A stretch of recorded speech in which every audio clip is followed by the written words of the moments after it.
One of the things I really love to read or to watch are murder mysteries. I'm always intrigued by sort of the clues that are put out and trying to sort of start piecing them together to see if I can figure out just who it is that did it. And of course, there's always these sort of twists and turns that occur as part of the story to make you begin to doubt whether you put the pieces together just right. And then eventually you have the big reveal that tells you exactly who did it. And I have to be honest, I would make a terrible detective because usually I get it wrong. I think that's why one of my favorite detectives is Columbo, because they tell you right at the beginning who is the murderer, and then it's sort of figuring out how he figures it out. But that's, in a lot of ways, how we come and really kind of try to live out our lives. We try to sort of start putting the pieces together, the clues that are in front of us to help us to sort of figure out, how do I make this journey? What is this journey looking like? And sort of what's the end? What's the big reveal? And that's also true for our faith. We can hear it today in the gospel story when Jesus makes it clear, you'll neither know the day nor the hour that the Son of Man will return. And the funny thing is, through every age, people have decided, this is it. He's coming back. We've hit all of the clues. They all fit together. And the funny thing is, one of the favorite things I ever listened to was a Protestant minister as he was preaching on end time theology. And he said, I have to be honest, I do not know when Jesus is coming back. I just know when he's not. All the times that people predict he's showing up. And we even run into that today, where people are putting all of the pieces together, they think, to tell us, this is it. It's over. But the hard part is, they do it with a sense of fear.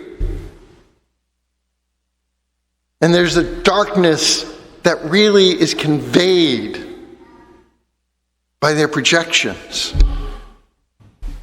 But if we really do believe in Jesus, and I'm assuming we do because that's why we're here, we should have nothing to fear from the return of Christ.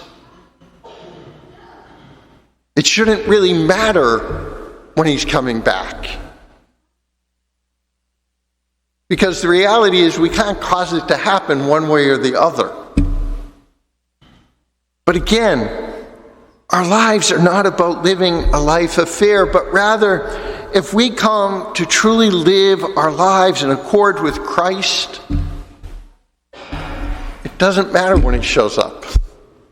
It's actually irrelevant in a lot of ways.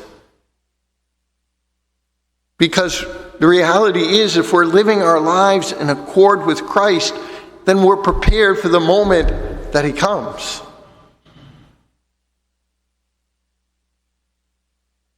Well, that doesn't mean we're going to live it perfectly. Trust me, I know that.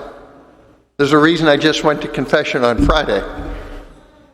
I was not really living my life fully in accord with Christ. But as we hear from Paul, from the letter to the Hebrews today, for by one offering he has made perfect forever those who are being consecrated. And we hear the letter tell us exactly consecrated from sin. And that is why Christ has given us that great gift of confession, penance, reconciliation, whatever you want to call it, to help heal our hearts and our lives, to help us truly to be consecrated in him. But again, not perfectly. That's not in our power, but it is in his. And if in our heart we are choosing again to live our lives in accord with Him, then everything is going to work out the way it is intended to. We can live a life of fear. We can live a life where we don't think about consequences. We can live our lives in so many different ways. It's up to us to choose how we're going to do that. May we then truly open our hearts to choose Christ, to choose to live our lives in accord with Him.